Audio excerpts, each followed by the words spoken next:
नमस्कार साथियों, स्वागत करता हूं आप सभी का एक बार फिर से नए वीडियो में। साथियों, भारत अपनी ऊर्जा की आपूर्ति कई स्रोतों के माध्यम से करता है। खास करके हम विद्युत ऊर्जा के बारे में बात करें कि भारत अपनी बिजली का जो उत्पादन है वो कई क्षेत्रों से करता है।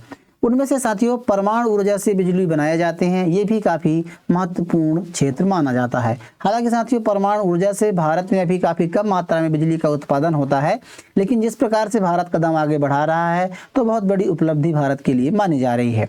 साथियों, भारत में परमाणु ऊर्जा से बिजली बनाने को लेकर के 3 स्टेज का प्रोग्राम पहले से लॉन्च किया जा चुका है, चालू किया गया था। उसमें भारत पहले स्टेज पर काम कर रहा है और उसको बिजली बनाने का काम कर रहा है। लेकिन हाल ही में साथियों भारत ने अपने दूसरे स्टेज में सफलता हासिल कर ली है। इस स्टेज में जो रिएक्टर इस्तेमाल किए गए हैं वो फास्ट ब्रीडर रिएक्टर का इस्तेमाल किया गया है और उन्होंने काम करना शुरू कर दिया है। अपने क्रिटिकलिटी की जो अवस्था है उसको उन्होंने हासिल कर ली है। साथियों, आज हम इस वीडियो में परमाणु ऊर्जा से बिजली कैसे बनाए जाते हैं, इसके अलावा परमाणु ऊर्जा का और कहाँ कहाँ इस्तेमाल होता है, साथ ही जो भारत में 3 स्टेज परमाणु ऊर्जा प्रोग्राम चल रहे हैं वो कैसे काम करेंगे, और जो फास्ट ब्रीडर रिएक्टर इसमें भारत ने अभी हाल ही में उपलब्धि हासिल कर ली है, आने वाले समय में भारत किस प्रकार से थोरियम का इस्तेमाल करके जो भारत में पर्याप्त भंडार पाए जाते हैं इनका इस्तेमाल करके ऊर्जा बनाने, बिजली बनाने में काम करेगा। इन तमाम मुद्दों पर आसान भाषा में हम विस्तार से चर्चा आज करने वाले हैं। साथियों, भारत ने जो हाल ही में उपलब्धि हासिल की है इसको लेकर काफ़ी ज़्यादा चर्चाएं हो रही हैं, क्योंकि भारत उन देशों में शामिल हो गया है जो काफ़ी पावरफुल और टेक्नोलॉजी के मामले में, पैसों के मामले में काफ़ी जो अग्रणी देश माने जाते हैं, चाहे अमेरिका हो, फ्रांस हो, ये ऐसा काम नहीं कर पाए हैं। भारत ने ये उपलब्धि हासिल कर ली है। साथियों, कलपक्कम जो भारत के तमिलनाडु के चेन्नई में स्थित है एक कलपक्कम रिएक्टर है, परमाणु रिएक्टर है, जहाँ पर एक क्रिटिकलिटी की अवस्था को हासिल किया गया है। इसके बारे में बात करें तो पहले मैं आपको थोड़ा आगे बढ़ने से, प्रक्रिया को समझाने से पहले थोड़ा उसकी बेसिक प्रक्रिया को समझाने का प्रयास करूंगा। साथियों, बिजली जो बनाई जाती है भारत में कई क्षेत्रों से बनाई जाती है। परमाणु ऊर्जा से परमाणु बम और बिजली ही बनाए जाते हैं। साथियों, परमाणु बम भारत ने पहले ही बनाकर रख लिया है।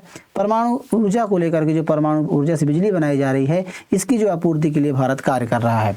बिजली जो बनाई जाती है वो साथियों कई चरणों में बनती है, हालांकि वो अलग विषय, लेकिन फिर भी मैं आपको छोटी सी जानकारी यहाँ पर बता दूं कि बिजली टरबाइन के घूमने से बनता है। टरबाइन एक प्रकार का टरबाइन होता है, मतलब मशीन होती है, और जनरेटर से कनेक्ट होता है। टरबाइन ये घूमता है और जनरेटर भी घूमता है, जनरेटर से बिजली उत्पन्न होती है और हम सभी के घरों तक बिजली पहुंचती है। साथियों, टरबाइन घूमता कैसे है? टरबाइन को कई माध्यमों से घुमाया जाता है। जैसे बात करें, भारत बड़े बड़े बांध बनाता है, डैम बनाता है, और डैम से ऊंचाई से पानी छोड़ता है, पानी की फुहारे, फिर पानी काफ़ी स्पीड से इन टरबाइनों के ऊपर छोड़ते हैं। इस प्रकार की व्यवस्था बनाई जाती है कि पानी यहाँ पर गिरता है, इन टरबाइनों पर गिरता है, टरबाइन घूमते हैं। टरबाइन के घूमने से जनरेटर भी घूमता है और बिजली उत्पन्न होती है। साथ ही इन टरबाइन को घुमाने के लिए और भी कई प्रकार के एनर्जी का इस्तेमाल किया जाता है, जिनमें से कोयले का इस्तेमाल किया जाता है, जिनमें से कोयले को जलाया जाता है, कोयले जलने से भाप बनती है और भाप से भी ये टरबाइन घूमते हैं और उसके बाद जनरेटर घूमती है और इलेक्ट्रिसिटी पैदा होती है। इसके अलावा साथ ही इलेक्ट्रिसिटी भारत के और भी बात करें, जैसे सोलर पैनल से भारत अपने सौर ऊर्जा को इलेक्ट्रिसिटी यानी विद्युत ऊर्जा में कन्वर्ट करता है। इसके अलावा पवन चक्कियाँ लगा करके भारत बड़े बड़े पवन चक्कियों की सहायता से पवन ऊर्जा को विद्युत ऊर्जा में कन्वर्ट करता है। तो ये सभी प्रकार के सोर्स हैं जहाँ से भारत अपनी एनर्जी प्राप्त करता है। इसके अलावा साथ ही सबसे बड़ी इंपॉर्टेंट एनर्जी भी जो निकल कर आ रही है, इसके बारे में आज हम चर्चा करने जा रहे हैं, वो है परमाणु एनर्जी। साथियों, परमाणु एनर्जी में जो पृथ्वी में कई सारे तत्व परमाणु पाए जाते हैं, जो जिनकी जो क्वालिटी है, जिनकी फिर मतलब जो प्रकृति है, नेचर है, वो काफ़ी अलग अलग होती है। जैसे ऑक्सीजन की अलग है, हाइड्रोजन की अलग प्रकृति होती है, इसके अलावा नाइट्रोजन की अलग होती है, तो अलग अलग तत्व पाए जाते हैं। साथियों, पृथ्वी में यूरेनियम नाम का भी एक तत्व पाया जाता है, जिनमें से बात करें तो यूरेनियम जो मेंडलीव की आवर्त सारणी में, यदि आप साइंस से बैकग्राउंड रखते होंगे तो केमिस्ट्री में साथियों आता है आवर्त सारणी। मेंडलीव के वैज्ञानिक जिन्होंने कई तत्वों को एक सिस्टमेटिक तरीके से जमाया था, जिसको सारणी कहते हैं, आवर्त सारणी कहते हैं। तो उस आवर्त सारणी में जो यूरेनियम है वो 92 नंबर पर आता है। साथियों, यूरेनियम एक प्रकार का तत्व है जो आसानी से पृथ्वी पर पाया जाता है, हालांकि काफ़ी कम मात्रा में पाया जाता है, भारत में काफ़ी कम मात्रा में। इसके अलावा कई सारे ऐसे देश हैं जो काफ़ी कम मात्रा में यूरेनियम का उत्पादन करते हैं। साथियों, यूरेनियम में जब बात करें यूरेनियम की प्रकृति की, तो यूरेनियम का जो प्रकृति होता है, हालांकि यूरेनियम में काफ़ी सारे आइसोटोप पाए जाते हैं, कई प्रकार के, मतलब देख सकते हैं हम यूरेनियम के 3 समस्थानिक होते हैं। अब साथियों यूरेनियम का जो इस्तेमाल है वो बम बनाने में भी किया जाता है और परमाणु ऊर्जा से परमाणु रिएक्टरों में इस्तेमाल होता है, वहाँ से बिजली भी बनाई जाती है।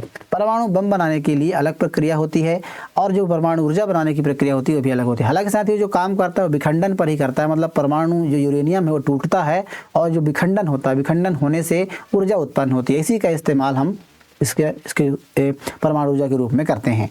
साथियों यूरेनियम के 3 आइसोटोप यानी कि 3 समस्थानिक हैं। वैसे तो मुख्यतः 2 समस्थानिक तो आप काफ़ी आमतौर पर इस्तेमाल में लाए जाते हैं। बात करें तो यूरेनियम 235 और यूरेनियम 238 ये समस्थानिक हैं। साथियों इसको आप इस प्रकार समझ सकते हैं कि जो 235 है यानी कि जो परमाणु संख्या है अलग होती है, परमाणु भार अलग होते हैं। परमाणु जो संख्या होती है साथियों प्रोटॉनों की संख्या होती है, क्योंकि किसी भी तत्व में प्रोटॉन और इलेक्ट्रॉन बराबर मात्रा में होते हैं, लेकिन जो न्यूट्रॉन होता है उसकी संख्या चेंज होती रहती है। साथियों वही निर्भर करता है कि इसकी प्रकृति कैसी है। जैसे कि बारे में बात करें, जो यूरेनियम 235 है, आइसोटोप समस्थानिक 235 है, इसमें 92 प्रोटॉन्स होते हैं, 92 इलेक्ट्रॉन होते हैं, 92 इलेक्ट्रॉन होंगे। लेकिन जो न्यूट्रॉन की संख्या जो न्यूट्रल होता है, इस पर कोई भी चार्ज नहीं होता है, वो 143 न्यूट्रॉन यहाँ पर पाए जाते हैं। साथियों इसके अलावा यूरेनियम 238 में बात करें तो 92 उसका परमाणु क्रमांक है, उसमें प्रोटॉन जो होते हैं 92 पाए जाते हैं और 146 न्यूट्रॉन्स पाए जाते हैं। तो न्यूट्रॉन्स की संख्या डिपेंड करता है कि इसकी प्रकृति कैसी होगी। साथियों यूरेनियम जो 235 है काफ़ी पावरफुल माना जाता है और काफ़ी मतलब ये फिसाइल होता है, मतलब ये विखंडन को आसानी से विखंडित हो जाता है और जो हाइड्रोजन बम बनाए जाते हैं वो साथियों यूरेनियम 235 के संवर्धन से ही बनाया जाता है, इसी को इनरिचमेंट करके बनाया जाता है। अब इसका इस्तेमाल कैसे करेंगे, तो जिस प्रकार से हम कोयला जलाते हैं तो कोयला जलने से भाप उत्पन्न होता है और काफ़ी ज़्यादा मात्रा में प्रदूषण भी होता है, कार्बन डाइऑक्साइड भी निकलता है। लेकिन यूरेनियम की काफ़ी कम मात्रा जलाई जाएगी और इसकी सहायता से जो है भाप निकलेगा और टरबाइन घूमेगी, टरबाइन से एनर्जी उत्पन्न होगी और बिजली हमारे घरों तक पहुंचेगी। तो यूरेनियम को मतलब एक फ्यूल के तौर पर, ईंधन के तौर पर इस्तेमाल किया जाता है। अब साथियों सबसे बड़ी बात यह है कि अब साथियों यूरेनियम का इनरिचमेंट कैसे होता है, संवर्धन कैसे होता है, इसके बारे में थोड़ा मैं आपको बताने का प्रयास करूं तो बात करें कि ये पूरा जो गोला आप देख पा रहे हैं यूरेनियम का है। साथियों यूरेनियम के एक टुकड़े में या फिर उसमें यूरेनियम 235 भी रहता है, यूरेनियम 238 भी रहता है। लेकिन यूरेनियम 235 जो होता है वो अपने आप विखंडन की क्रिया में सक्षम होता है, मतलब वो अपने आप एनर्जी उत्पन्न कर सकता है। तो साथियों इसको छानने के लिए, जैसे ये आप ये गोला देख रहे हैं, इसको संवर्धित किया जाता है, इसको यूरेनियम 235 को अलग किया जाता है। ऐसा कोई एक मतलब तैयार किया जाता है, ऐसा एलिमेंट तैयार किया जाता है, इनरिचमेंट करके ऐसी व्यवस्था बनाई जाती है कि इसमें जो होता है यूरेनियम एनरिचमेंट में आप बात करें तो देखिए क्या होता है कि जैसे इनको मतलब कि परिष्कृत किया जाता है, इस प्रकार से एनरिचमेंट संवर्धन किया जाता है और यूरेनियम 235 जो आइसोटोप है समस्थानिक, इसको अलग किया जाता है। और साथ ही जो संवर्धन है लगभग कितने परसेंट आप देख सकते हैं, 3 से 5%। यदि इस मात्रा में 3 से 5% यूरेनियम 235 की है तो ये विद्युत बनाने के लिए पर्याप्त होता है। यही यदि संवर्धन 60% या 90% हो जाता है, 90% तक हो जाता है तो इससे परमाणु बम बनाया जा सकता है। तो साथ ही इस प्रकार से इसका संवर्धन किया जाता है। अब संवर्धन होता कैसे है, किसी भी चीज़ को परिष्कृत करने के लिए कई माध्यम, जैसे किसी मतलब जब जल को छानना है, जल से कचरा अलग करना है तो आप छानने के माध्यम से कर सकते हैं। तो ठीक इस प्रकार तत्वों को भी अलग अलग माध्यम से किया जाता है। तत्वों को मतलब कि गर्म करके किया जाता है और गर्म करने के बाद ये गैस में बदल जाता है और गैस में यूरेनियम हेक्साफ्लोराइड बन जाता है। साथियों गैस से अलग करना काफ़ी आसान होता है, इस प्रकार की मशीनों में इसको भेजा जाता है और उसके बाद यूरेनियम को जो गैस है उसको काफ़ी ज़्यादा राउंड घुमाया जाता है, घुमाया जाता है। घुमाए जाने से क्या होता है कि जो भारी कण होते हैं वो बाहर की तरफ चले जाते हैं, क्योंकि आप सभी जानते हैं जो भारी कण होगा तो वो काफ़ी दूर तक घूमता है और जो हल्के कण होते हैं वो काफ़ी पास होते हैं। तो इस प्रकार से जो भारी कण होते हैं यानी कि 238 जो होता है वो काफ़ी भारी होता है तो वो दूर चला जाता है, जबकि हल्के कण यानी कि 235 जो होते हैं वो काफ़ी पास में रह जाते हैं, तो इनसे इनको अलग कर लिया जाता है। तो इस प्रकार से इनका अरेंजमेंट होता है। अब साथियों भारत में जो यूरेनियम से परमाणु ऊर्जा से विद्युत ऊर्जा बनाई जाएगी उसको लेकर के 3 चरणों वाला परमाणु ऊर्जा कार्यक्रम की रूपरेखा पहले से भारत के महान वैज्ञानिक डॉक्टर होमी जागीर भाभा ने 1950 के दशक में तैयार किया था, जिनका उद्देश्य था कि भारत दक्षिण में, इस प्रकार से पहले से ही भारत में जो थोरियम की काफ़ी ज़्यादा मोनोजाइट के रेत में थोरियम नामक तत्व पाया जाता है, उनसे हम ऊर्जा आने वाले समय में जो ऊर्जा की आपूर्ति है वो हम करने वाले हैं, इसकी उन्होंने रूपरेखा तैयार की थी। साथियों भारत के लिए थोरियम विशेष रूप से एक आकर्षक है, क्योंकि भारत में काफ़ी ज़्यादा मात्रा में थोरियम पाया जाता है। बात करें तो भारत थोरियम भंडार की तो 846 यानी कि पूरी दुनिया का 13.3% थोरियम भारत में पाया जाता है। खास करके भारत में बात करें तो तमिलनाडु, केरला, तमिलनाडु, आंध्र प्रदेश, उड़ीसा, इनके तटों पर पाया जाता है। तो यहाँ से काफ़ी ज़्यादा मात्रा में भारत थोरियम निकाल सकता है और इसका इस्तेमाल ऊर्जा की आपूर्ति में कर सकता है। अब साथियों 3 स्टेज का जो प्रोग्राम है वो कैसे काम करेगा उसको बताने के लिए थोड़ा मैं समझाने का प्रयास करूंगा। जैसा कि मैंने आपको बताया कि यूरेनियम का जो प्रकृत रूप से जो यूरेनियम प्राप्त होता है उसमें 235 और 238 दो आइसोटोप होते हैं। साथियों 235 जो होता है काफ़ी कम मात्रा में होता है 0.07% और जो 99.3% 0.3% होता है वो यूरेनियम 238 होता है। अब इसको इस्तेमाल करने की ऊर्जा बनती कैसे है? तो पहले स्टेज जो होता है 3 स्टेज में कार्यक्रम के लिए भारत ने चलाया था कार्यक्रम। पहले स्टेज में भारत काम कर रहा है, नेचुरल जो यूरेनियम है उसका इस्तेमाल करके भारत उसमें जो हैवी वाटर है यानी कि जो ठंडे जो वाटर है इसका इस्तेमाल करके रिएक्टर के तौर पर इस्तेमाल करके और उसे नेचुरल तरीके से यूरेनियम से जो है ऊर्जा बनाई जाती है, विद्युत उत्पादन होता है। इसके लिए काफ़ी सारे जो विद्युत रिएक्टर हैं भारत ने बना रखे हैं, चाहे काकरापारा हो, कुडनकुलम हो, तारापर हो, रावत भाटा हो। तो इस प्रकार से भारत ने काफ़ी सारे रिएक्टर्स बना रखे हैं, यहाँ से यूरेनियम से और सीधे ऊर्जा बनाई जाती है। साथियों यूरेनियम फ्यूल की तरह इस्तेमाल किया जाता है। उसके बाद जो उसका अवशिष्ट पदार्थ बचता है, जैसे लकड़ी को हम जलाते हैं तो अवशिष्ट पदार्थ पर राख निकलता है, धुआं निकलती है, तो उसी प्रकार से जब यूरेनियम जलता है तो यूरेनियम जो 235 का आइसोटॉप होता है ये विखंडित होकर करके और ऊर्जा उत्पन्न करता है। इसके अलावा जो अवशिष्ट पदार्थ के तौर पर प्राप्त होता है ये यूरेनियम 238 होता है। साथ ही यूरेनियम 238 में न्यूट्रॉन की बमबारी की जाती है और उसे प्लूटोनियम 239 में कन्वर्ट किया जाता है। यानी कि यूरेनियम से हम जो अवशिष्ट पदार्थ प्राप्त होते हैं, एनर्जी प्राप्त होती है हमें, और यूरेनियम 238 प्राप्त होता है। इसके अलावा प्लूटोनियम हमें प्राप्त होता है, मतलब फर्स्ट स्टेज में। अभी हमारा जो रिएक्टर काम कर रहा है इसमें हम यूरेनियम से प्लूटोनियम निकाल रहे हैं और इसके अलावा एनर्जी प्राप्त कर रहे हैं, ऊर्जा प्राप्त कर रहे हैं। ये पहला स्टेज, इस पर भारत काम कर रहा है। आने वाले स्टेजों में भारत अपने इस प्लूटोनियम का इस्तेमाल करके प्लूटोनियम का इस्तेमाल करेगा और प्लूटोनियम के साथ साथ यूरेनियम का भी इस्तेमाल करेगा। तो इसमें क्या होगा कि प्लूटोनियम और यूरेनियम का क्रिया करेंगे, विखंडन की प्रक्रिया होगी, इससे बिजली उत्पन्न होगा।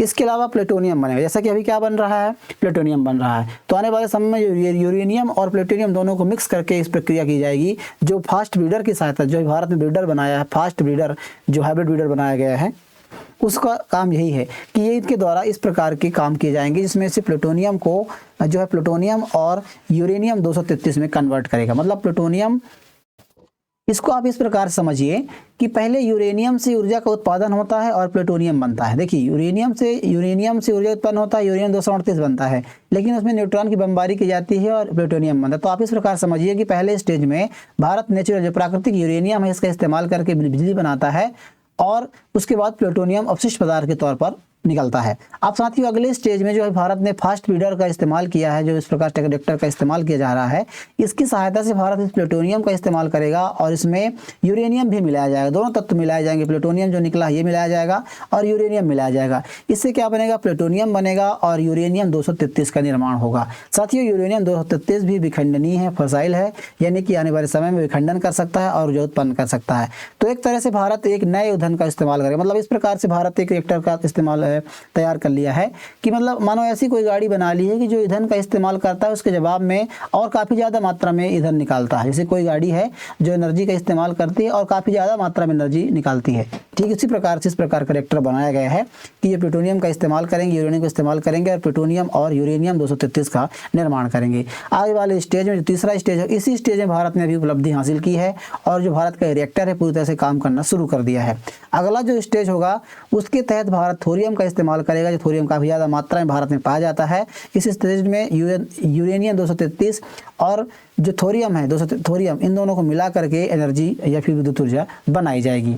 अब साथियों जैसे मैंने बताया, इसको आप इस प्रकार से भी समझ सकते हैं कि पहले स्टेज में फ्यूल के रूप में, मतलब ईंधन के रूप में यूरेनियम का इस्तेमाल किया जाता है और उससे जो आगे जो प्रोडक्ट निकलता है, आउटपुट निकलता है, वो बिजली निकलती है और इसके अलावा प्लूटोनियम निकलता है। अगले स्टेज में जो सेकेंड स्टेज है इसमें भारत ने उपलब्धि हासिल की है, इसमें प्लूटोनियम का इस्तेमाल किया जाएगा और यूरेनियम का इस्तेमाल किया जाएगा, जिससे आउटपुट में प्लूटोनियम मिलेगा और यूरेनियम मिलेगा, यूरेनियम 233 मिलेगा, इसके अलावा एनर्जी मिलेगी।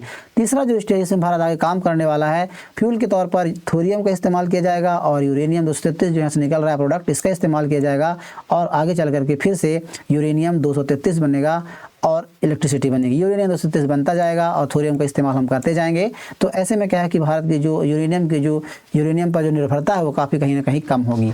आप ये देख सकते हैं भारत अभी जो इस्तेमाल किया जा रहा है, जिसमें से मैंने आपको बताया कि यूरेनियम 235 में केवल 0.07% भाग होता है यूरेनियम 235 का यूरेनियम में, शेष भाग जो होता है 90.93% यूरेनियम 238 का होता है। अब साथियों हाल ही में आते हैं खबर के बारे में बात करें तो भारत में भी तमिलनाडु के कलपक्का में स्वदेशी रूप से डिजाइन और निर्मित प्रोटोटाइप जो फास्ट ब्रीडर रिएक्टर है, जिसने 6 अप्रैल को सफलतापूर्वक अपनी पहली क्रेडिबिलिटी का प्राप्त कर लिया, मतलब इसने काम करना शुरू कर दिया। जैसे मैंने बताया जो प्रक्रिया है, हमने यूरेनियम और प्लूटोनियम डाला तो उन्होंने ऑटोमेटिक स्वचालित रूप से प्लूटोनियम और यूरेनियम 233 बनाना शुरू कर दिया, मतलब भारत ने शुरू कर दिया है।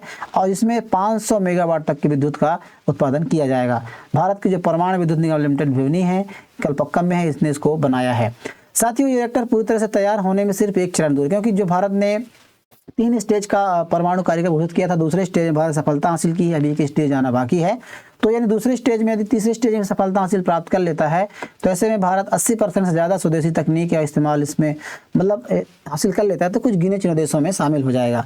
इसके अलावा साथियों इस प्रोजेक्ट के तहत इस रिएक्टर में भारत के मतलब जो स्वदेशी उपकरण है, स्वदेशी तकनीक का इस्तेमाल किया गया, 80% से ज़्यादा स्वदेशी तकनीकों और उपकरणों का इस्तेमाल हुआ है। यदि ऐसी उपलब्धि भारत हासिल कर लेता है तो रसिया के बाद दूसरा देश बन जाएगा पूरी दुनिया में ऐसा करने वाला। अब ऐसा इसलिए मैं कह रहा हूँ साथियों, काफ़ी लंबा समय भी लगा है। भारत इस प्रोजेक्ट की शुरुआत 2003 में हुई थी। इसे बनाने के लिए भारत की 200 से ज़्यादा कंपनियों को इसमें जो है MSME को आमंत्रित किया गया है, इसमें उपयोग किया गया है। इसके अलावा जो फास्ट ब्रीडर रिएक्टर है, एक खास तरह का परमाणु रिएक्टर है जिसमें यूरेनियम प्लूटोनियम मिश्रित जो ईंधन है इसका इस्तेमाल होता है, जैसा कि मैंने आपको बताया है।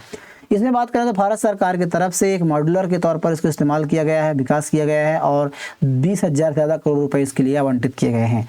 2033 तक कम से कम 5 स्वदेशी रूप से इसी प्रकार के डिजाइन किए गए MSR को चालू करने की परियोजना बनाई गई है। अब साथियों ये इंपॉर्टेंट क्यों है, क्योंकि इससे पहले जैसा कि मैंने बताया कि बहुत बड़ी उपलब्धि के तौर पर देखा जा रहा है, और ये इसलिए भी इम्पोर्टेंट है कि इससे बड़े बड़े जो देश काफ़ी टेक्नोलॉजी के मामले में आगे देश माने जाते रहे, चाहे चाइना हो, अमेरिका हो, फ्रांस हो, इन सभी देशों ने ये कार्यक्रम में उन्होंने भी ये कार्यक्रम इस प्रकार के रिएक्टर का इस्तेमाल या फिर विकास पर ध्यान दिया था, लेकिन उनको असफलता मिली है और भारत इसमें सफल हो गया है। आप देख सकते हैं दुनिया के चीन जो है इस पर काम कर रहा है। इसके अलावा अमेरिका के बारे में बात करें तो अमेरिका ने 1960 के दशक में डेट्रॉइट के पास एक फर्म 1 का रिएक्टर निर्माण किस प्रकार का रिएक्टर का निर्माण किया था, लेकिन 1966 में वहाँ पर एक दुर्घटना हुई जिसकी वजह से वो बंद कर दिया गया है। इसके अलावा फ्रांस ने भी 1200 मेगावाट की सुपरसोनिक रिएक्टर की योजना बनाई थी, लेकिन वहाँ भी विफलताओं के कारण ये बंद कर दिया गया। इसके अलावा जापान में भी आप देख सकते हैं 1995 में सोडियम रिसाव और आग लग गई, जिसके बाद से इसको दोबारा चालू नहीं किया गया है।